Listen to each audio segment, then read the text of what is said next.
dhacdo xanuun badan oo ka dhacday magaalada Jowhar ee caasimadda dowlad goboleedka Hirshabelle saaki abaar xilligii barqadii ay ciidamo ka tirsan ee dowladda federaalka Soomaaliya ee ku sugan magaalada Jowhar geysteen fal anfirir ku riday shacabka ku dhaqan magaalada Jowhar gabar yar oo da'deeda lagu sheegay 10 sano jir kana mid ahayd caruurtii magaalada loo keenay ciida darteed ayaa askari ka tirsan militariga federaalka Soomaaliya oo saarnaa gaari ee nooca dagaalka oo ay Soomaalida u taqaano Cabdi Bile waxa uu ku dilay bartamaha suuqa lagu iibiyo qaadka ee magaalada sida la sheegay askariga falka geystay iyo ciidamadii kale ee la saarnaa gaariga uu la socday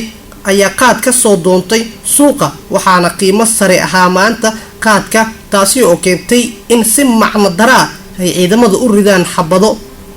waxaana Allah u naxariistay xabadihii la riday ee ku dhimatay gabar 10 sano jir ah ee caruurtii ciideysay ka mid ahayd balse ciideedii la soo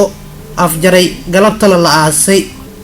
warar galabta la helayo ayaa sheegaya in ciidamada booliiska Hirshabelle ay soo xireen askarigii falka xanuunka badan geystay